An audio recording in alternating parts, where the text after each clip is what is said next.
మీ ఇంట్లో మొదటి కోటీశ్వరుడు మీరే అవ్వాలనుకుంటున్నారా? ఈ ఫైనాన్షియల్ వెబినార్ లో ఇప్పుడే జాయిన్ అవ్వండి. నమస్తే, welcome back to Suman TV. నేను మీ సంజయ్. ఈరోజు మనతో పాటు ఉన్నారు amphi registered mutual fund distributor మరియు చార్టర్డ్ వెల్త్ మేనేజర్ రామారాజేష్ గారు.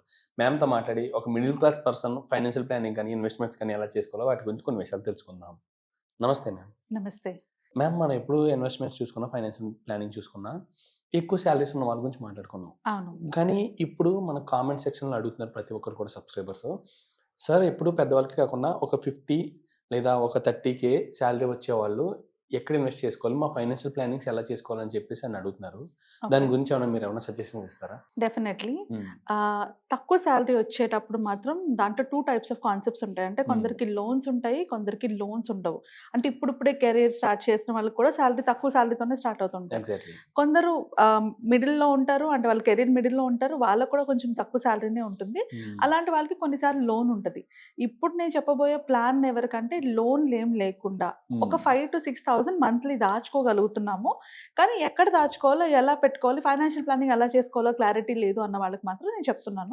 ఎందుకంటే లోన్ ఉన్నప్పుడు దాన్ని డీటెయిల్డ్గా మనం అనాలిసిస్ చేసి గైడ్ చేయాలి. అలా ఏమైనా ఉంటే కనుక కింద స్క్రోల్ అవుతున్న నెంబర్ కాల్ చేసి అపాయింట్మెంట్ బుక్ చేసుకుంటే పర్సనల్గా గైడ్ చేస్తాను. బట్ ఎలాంటి లోన్స్ లేవు. ఒక 5,000 ఇది శాలరీ ఇన్కమ్ ఎవరైనా కానీ నేను నెలకి 5-6 వేలు దాచుకోగలుగుతున్నాను. ఈ 5-6 వేలలోని ఎట్లా దాచుకోవాలి, ఎలా ప్లానింగ్ చేసుకోవాలి అంటే వాళ్ళకి. సో నేను ఎప్పుడూ చెప్తూ ఉండే పాయింటే 5 స్టెప్స్ ఉంటాయి ఫైనాన్షియల్ ప్లానింగ్లోని. సో ఫస్ట్ స్టెప్ మనకి కావాల్సింది ప్రొటెక్షన్. సో కంపల్సరీగా వాళ్ళు ఎవరు అంటే మీ ఇన్కమ్ 30,000 అవని, 40,000 అవని, 50,000 అవని, 1 lakh అవని, 2 lakhs అవని, అందరికీ కంపల్సరీగా హెల్త్ ఇన్సూరెన్స్ అయితే ఉండాలి. హెల్త్ అండ్ టర్మ్ రెండు ఉండాలి. ఎందుకంటే ఒక్క ఇన్సూరెన్స్ ప్రాబ్లం అంటే ఒక్క మెడికల్ ఎమర్జెన్సీ వస్తే వాళ్ళు కష్టపడి దాచుకున్న 5 సంవత్సరాలు 10 సంవత్సరాల డబ్బులన్నీ ఒకేసారి వెళ్ళిపోతాయి. సో ఎస్పెషలీ లోవర్ శాలరీ ఇన్కమ్లో ఉన్న వాళ్ళకి మెడికల్ కవరేజ్ బయట కంపెనీస్ కూడా ప్రొవైడ్ చేయవు. వాళ్ళకి మెడికల్ కవరేజెస్ కూడా ఉండవు. సమ్ టైమ్స్ గవర్నమెంట్ స్కీమ్స్ ఉంటాయి, కానీ ఏదైనా పెద్ద ఎమర్జెన్సీ వస్తే గవర్నమెంట్ స్కీమ్స్ కూడా కొన్నిసార్లు మనకి వర్కౌట్ అవ్వదు. పెద్ద హాస్పిటల్స్కి వెళ్ళాలి అంటారు ట్రీట్మెంట్కి. సో అందుకు హెల్త్ ఇన్సూరెన్స్ కోసం కంపల్సరీగా నెలకి ఒక 1,000 రూపీస్, అంటే ఇప్పుడు నేను ఒక 6,000 రఫ్గా తీసుకుంటున్నాను. అందులో ఒక 1,000 రూపీస్, ఒక 500 to 1,000 రూపీస్ హెల్త్ ఇన్సూరెన్స్కి పెట్టుకోవాలి. అంటే మంత్కి 1,000 రూపీస్ పెట్టుకుంటే సంవత్సరానికి వచ్చేటప్పటికి మనకు ప్రీమియం ఎంత అవుతుంది? 12,000 అవుతుంది.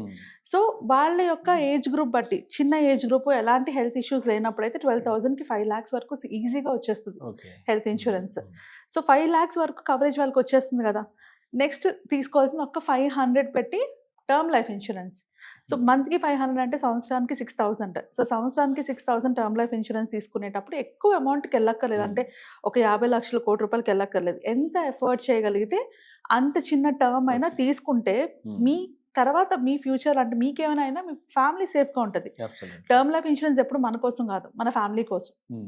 సో ఇవి రెండు, అంటే ఇక్కడ 1,500 అయిపోయింది. వాళ్ళకి వచ్చిన వాళ్ళ 6,000లో 1,500 మనం ఏం చేస్తాం, ఒకటి హెల్త్కి, ఇంకొకటి టర్మ్కి. నెక్స్ట్ వచ్చేటప్పటికి ఇంకొక 1,000 రూపీస్ ఎమర్జెన్సీ ఫండ్. ఎలాంటి చిన్న చిన్న ఎమర్జెన్సీస్ వచ్చినా, ఇంట్లో ఎలాంటి ప్రాబ్లమ్స్ వచ్చినా, లేకపోతే ఏదైనా అర్జెంట్ అప్పులు వచ్చినా, స్కూల్ ఫీజు కట్టాలన్నా, ఏదైనా కానీ ఈ చిన్ని వాటికి ఒక 1,000 రూపీస్ మనకి చేతిలో అవైలబుల్గా ఉండాలి ఎప్పుడు. So emergency fund normal rule ఏంటంటే 3 months శాలరీ నుంచి 6 months శాలరీ వరకు సేవింగ్స్ చేసుకోవాలి. సో ఇప్పుడిప్పుడే స్టార్ట్ చేస్తున్న వాళ్ళు ఎమర్జెన్సీ ఫండ్ చేయడం ఒక 1,000 రూపీస్తో స్టార్ట్ చేసిన అట్లీస్ట్ ఒక 30 monthsకో ఒక అమౌంట్ బిల్డ్ అవుతూ ఉంటుంది కదా. మీకు ఎప్పుడు డబ్బులు వచ్చినా కూడా ఆ డబ్బుల్ని కంపల్సరీగా కొంచెం ఎమర్జెన్సీ ఫండ్, కొంచెం ఇన్వెస్ట్మెంట్ ఇలా పెట్టుకుంటూ వెళ్తే ఎప్పుడైనా ఫ్యూచర్లో ఎమర్జెన్సీ వచ్చినా కూడా ఈ మనీ మీకు కాస్తుంది. ఇప్పుడు ఎమర్జెన్సీ ఫండ్ ఎక్కడ పెట్టుకోవాలి మనం అంటే, ఎమర్జెన్సీ ఫండ్ పెట్టుకునేటప్పుడు మనకి 2-3 ఆప్షన్స్ ఉన్నాయి. ఒకటి ఎఫ్డీస్ ఆర్ ఆర్డీ, ఇంకా కరెక్ట్గా చెప్పాలంటే ఆర్డీలో పెట్టుకోవచ్చు ఎమర్జెన్సీ ఫండ్, గోల్డ్లో పెట్టుకోవచ్చు ఎమర్జెన్సీ ఫండ్. సో దట్ మనకి ఎప్పుడైనా ఇమీడియట్గా అవసరం వస్తే గోల్డ్ పెట్టుకొని లోన్ తీసుకోవచ్చు. ఏదైనా ఎమర్జెన్సీ ఫండ్ ఎప్పుడు లిక్విడిటీలో ఉండాలి, లిక్విడ్ ఫామ్లో ఉండాలి, కాబట్టి ఈజీగా మనకి డబ్బులు వచ్చేలా పెట్టుకోవాలి. ఎగ్జాక్ట్లీ గోల్డ్ రూపంలో ఉన్నా పర్లేదు, ఎగ్జాక్ట్లీ మనకు అవసరానికి అప్పుడు ఉపయోగపడేలా ఉండాలి. ఎస్, వెంటనే ఇప్పుడు నేను గోల్డ్ ఇలా తీసుకొని వెళ్ళి అలా లోన్ పెట్టుకుంటే 1 hourలో డబ్బులు వచ్చేస్తాయి. సో గోల్డ్ అయినా ఎమర్జెన్సీ ఫండ్ కోసం పెట్టుకోవచ్చు. అలాగే ఆర్డీస్ అంటే రికరింగ్ డిపాజిట్స్లో అయినా వేసుకోవచ్చు. అండ్ థర్డ్ ఆప్షన్ ఏంటంటే మనకి లిక్విడ్ ఫండ్స్. లిక్విడ్ ఫండ్స్లో కూడా పెట్టుకోవచ్చు. అప్ టు 50,000 వరకు అయితే మనకి విదిన్ 3 hours 4 hours వచ్చేస్తుంది అమౌంట్.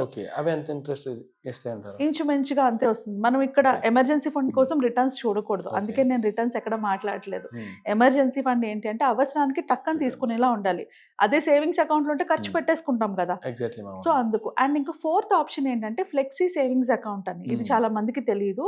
ప్రతి బ్యాంక్ అకౌంట్లో కూడా ఫ్లెక్సీ సేవింగ్స్ అకౌంట్ అని ఒక ఆప్షన్ ఉంటుంది. ఫ్లెక్సీ సేవింగ్స్ అకౌంట్ అంటే ఏంటంటే ఆటో స్వీప్ అకౌంట్. అంటే మన అకౌంట్లో కనుక మినిమం బ్యాలెన్స్ కన్నా ఒక 5 టైమ్స్ అకౌంట్. ఇప్పుడు ఫర్ ఎగ్జాంపుల్ మినిమం బ్యాలెన్స్ ఒక 500 అనుకో, నా దగ్గర ఒక 5,000 10,000 ఉందంటే మనం సెలెక్ట్ చేసుకోవచ్చు. నాకు 5,000 అబౌవ్ ఉన్న ఫండ్ని ఆటోమేటిక్గా ఎఫ్డి కింద వేసేయండి అనేసి. ఆర్ కొన్నిసార్లు బ్యాంకే ఆటోమేటిక్గా వేసేస్తుంది కూడా. మేము ఎఫ్డి అంటే టైం అనేది ఉండాలి కదా, అవసరం మధ్యలో ఉండదు. తీసుకోవడానికి ఉండదేమో. దీనికి అవసరం ఉండదు. ఈ పర్టికులర్ ఇది ముందు ఈ ఫ్లెక్సీ సేవింగ్స్ అకౌంట్ తీసుకునే ముందు బ్యాంక్ వాళ్ళని కనుక్కొని తీసుకోండి. అంటే ఇప్పుడు ఫర్ ఎగ్జాంపుల్ 2 బ్యాంక్స్ చెప్తాను. ఈ 2 బ్యాంక్స్ నాకు నా క్లయింట్స్కి ఉన్నవి. సో నాకు కేవీబీ కరూర్ వైశ్య బ్యాంక్లో ఉంది. కరూర్ వైశ్య బ్యాంక్లోని ఈ ఫ్లెక్సీ క్యాప్ అకౌంట్ ఎలా వర్క్ అవుతుందంటే, నా ఫర్ ఎగ్జాంపుల్ ఆ బ్యాంక్లో 50,000 వేసాను నేను, అండ్ దాని మినిమం బ్యాలెన్స్ నేను మెయింటైన్ చేయాల్సిన 5,000. ఈ 50,000లో నాకంటే ఎప్పుడైనా 10,000 అబౌవ్ ఉన్న అమౌంట్ని ఆటోమేటిక్గా అది ఎఫ్డి కింద కన్వర్ట్ చేసేసుకుంటుంది. నేను ఎప్పుడైనా బయటకు వెళ్ళి అవసరం వచ్చి ఒక 20,000 30,000 ఖర్చు పెట్టాలంటే నేను నా ఏటీఎం కార్డ్ స్వైప్ చేస్తే ఆ అమౌంట్ ఆటోమేటిక్గా డిడక్ట్ అయిపోయి నాకు వచ్చేస్తుంది. అండ్ ఆ ఎఫ్డి ఎప్పుడైతే బ్రేక్ అయిందో ఎన్ని రోజులకైతే ఎఫ్డి ఉందో, ఫర్ ఎగ్జాంపుల్ నేను ఇవాళ అకౌంట్లో 50,000 డిపాజిట్ చేశాను, రేపటికి నా అకౌంట్ నుంచి 40,000 తీసుకుని వెళ్ళి ఎఫ్డి అయిపోయింది. ఇప్పుడు నాకు ఒక 1 వీక్ తర్వాత అవసరం వచ్చింది, నేను 20,000 తీసాను. ఈ 1 వీక్ నాకు ఇంట్రెస్ట్ యాడ్ చేసి నా అకౌంట్ పడిపోతుంది, ఎఫ్డి బ్రేక్ అయిపోతుంది వితౌట్ ఎనీ ఛార్జెస్. ఇది కరూర్ వైశ్య బ్యాంక్లో ఉన్న ఫీచర్. అదే హెచ్డిఎఫ్సి దగ్గరకు వచ్చేటప్పటికి హెచ్డిఎఫ్సిలో ప్రాబ్లం ఏంటి అంటే వాళ్ళు ఎఫ్డి వేస్తే 1 ఇయర్ పాటు బ్లాక్ చేసేస్తారు. మనం దాన్ని మధ్యలో బ్రేక్ చేసుకొని వాడుకోవాలి, యూజ్ చేసుకోవడానికి ఆప్షన్ ఉండదు.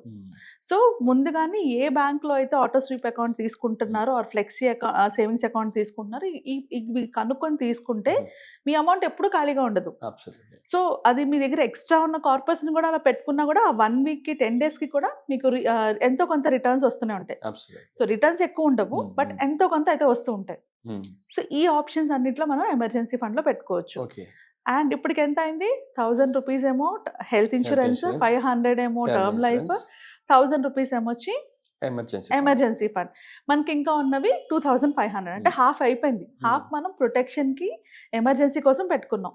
ఈ మిగిలిన హాఫ్ని మనం ఇన్వెస్ట్ చేసుకోవాలి. ఎలా ఇన్వెస్ట్ చేసుకోవాలి అంటే అగైన్ దీనికి కూడా మనకి షార్ట్ టర్మ్లో ఏమైనా గోల్స్ ఉన్నాయా ఆర్ లాంగ్ టర్మ్లో గోల్స్ ఉన్నాయి. షార్ట్ టర్మ్లో నాకు ఏం గోల్స్ లేవంటే లాంగ్ టర్మ్ గోల్స్ కోసం ప్లాన్ చేసుకోండి. లేదా నాకు షార్ట్ టర్మ్ గోల్స్ ఉన్నాయంటే దానికి తగినట్టుగా ఇన్వెస్ట్మెంట్ చేసుకోవాలి. నేను ఇక్కడ లాంగ్ టర్మ్ కోసం చెప్తున్నాను.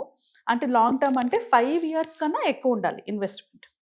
5 years కన్నా ఎక్కువ ఉండాలి. సో అప్పుడు మనం మ్యూచువల్ ఫండ్స్లో పెట్టుకోవాల్సి వచ్చినప్పుడు 1,500 ఈక్విటీ ఫండ్లోని అండ్ ఒక 1,000 రూపీస్ వచ్చేటప్పటికి మనము హైబ్రిడ్ ఫండ్స్లో పెట్టుకోవచ్చు మోర్ దాన్ 5 years ఉన్నప్పుడు. అదే షార్ట్ టర్మ్ అవసరాలు ఏమైనా ఉంటే అవసరం బట్టి, ఇప్పుడు నాకు షార్ట్ టర్మ్లోని ఎక్కువ అమౌంట్ అవసరం ఉందంటే మొత్తం అంతా తీసుకెళ్ళి నేను షార్ట్ టర్మ్కే పెట్టుకుంటాను. అది అవసరం ఉంది కాబట్టి అది కంపల్సరీ. ఇక్కడ అగైన్ అవసరం, నీడ్ నాట్ వాంట్. అవసరం ఉన్నప్పుడు ఓకే, మేబీ పిల్లలకి స్కూల్ ఫీజులు కట్టాలనో ఇలాంటి అవసరాలప్పుడు ఓకే, బట్ వాంటింగ్ అంటే ఫోన్ కొనుక్కోవాలనో లేకపోతే అవసరం ట్రిప్కి వెళ్ళాలనో ఇలాంటి వాటికి కాదు. ఓకే, సో 1,500 ఈక్విటీలోని అండ్ 1,000 ఏమొచ్చి హైబ్రిడ్ ఫండ్స్లో పెట్టుకోవచ్చు. సో ఈక్విటీ ఫండ్స్ ఏం చేస్తా అంటే మనకి లాంగ్ టర్మ్లో ఎక్కువ రిటర్న్స్ వస్తాయి. హైబ్రిడ్ ఫండ్స్లోని కొంచెం షార్ట్ టర్మ్ అంటే 5 to 7 years, 3 to 5 yearsలో మనకు కొంచెం రిటర్న్స్ వస్తాయి అనమాట. సో ఇలా డివైడ్ చేసుకుంటూ వెళ్తే మనకి కావాల్సిన అంటే ఉన్న అమౌంట్ని ప్రాపర్గా మేనేజ్ చేసుకుంటాం. ఇన్ ఫ్యూచర్ వాళ్ళకి ఎప్పుడైనా అమౌంట్ పెరుగుతుంటుంది కదా, ఇదే శాలరీలో ఉండిపోరు కదా. అలా అమౌంట్ పెరిగేటప్పుడు వాళ్ళు చేయాల్సిన ఫస్ట్ థింగ్ ఏంటంటే వాళ్ళ గోల్స్ ఏంటి, నా గోల్స్ ఏంటి అంటే ఇప్పుడు ఫర్ ఎగ్జాంపుల్ పిల్లలు ఉన్నారంటే పిల్లల ఎడ్యుకేషన్కి ఎంత అవసరం ఉంటుంది, నా రిటైర్మెంట్కి ఎంత అవసరం ఉంటుంది, ఆ గోల్స్ ఏంటి అని ప్లాన్ చేసుకొని దానికి ఎంత అవసరం ఉంటుందో దాన్ని బట్టి ఇన్వెస్ట్మెంట్స్ చేసుకుంటూ ఉండాలి. మనం గోల్ బేస్డ్ ఇన్వెస్ట్మెంట్స్ చేసుకోకపోతే ఎక్కడ ఇన్వెస్ట్ చేసినా కూడా అమౌంట్ని ఏదో ఒక అవసరం వచ్చిందని తీసేస్తాం. సో ప్రతి ఇన్వెస్ట్మెంట్కి ఒక పర్పస్ ఉండాలి. సో ఇలా కనుక ప్లాన్ చేసుకుంటే మనకి అంటే ఈ ప్రొటెక్షన్ వల్ల చిన్న చిన్న షార్ట్ టర్మ్లో ప్రాబ్లమ్స్ రాకుండా సేవ్ అవుతాము. అండ్ ఫ్యూచర్కి వచ్చేటప్పటికి ఎంతో కొంత ఇన్వెస్ట్మెంట్స్ ఉంటాయి. బట్ ఎప్పుడైనా కూడా మనకి తగ్గినట్టుగా అంటే ఇప్పుడు నాకు చాలా అవసరాలు ఉన్నాయి కానీ అంత డబ్బులు లేదు అన్నప్పుడు డెఫినెట్గా మనం చేయాల్సిన ఇన్వెస్ట్మెంట్ అమౌంట్ పెంచుకోవాలి. రైట్? ఎక్కువ ఇన్వెస్ట్మెంట్ అయితే సేవింగ్స్ ఎక్కువ చేయాలి లేదా ఎర్నింగ్ ఎక్కువ చేయాలి. ఉన్న రూపాయిని ఎలా మేనేజ్ చేయాలో తెలిసిన వాడే ₹1,00,000 వచ్చినా మేనేజ్ చేయగలరు. Thank you ma'am. Thank you very much ma'am.